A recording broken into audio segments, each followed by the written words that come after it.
สบายดีเพื่อนๆพี่น้องเพื่อนยูทูบทุกคนวันนี้จะมานั่งกินข้าวอยู่แพห้านไอจิ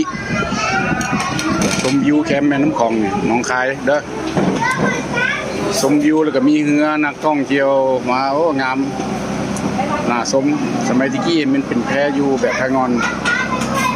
ดี๋ยวนี้เขาเจ้าว่ามันอันตรายเขาเจ้าเลยเอาแบบนี้เดี๋ยวแคมป์น้ำคลองฟังนั้นเป็นท่าเรือ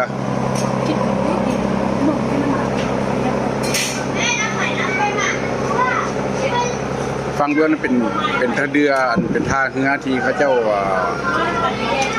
เอาสินค้าฟังลาวเอาสินค้าอยู่ฟังไทยอยู่ท่าเสด็จนี่เป็นท่าเสด็จนี่ท่าเสด็จมีพญานาคเป็นท่าตะกี้แหละดึกดำบรรพ์ละต่อไปเป็นท่าเสด็จมาเรื่อยๆฮันไอกีนี่ตลอด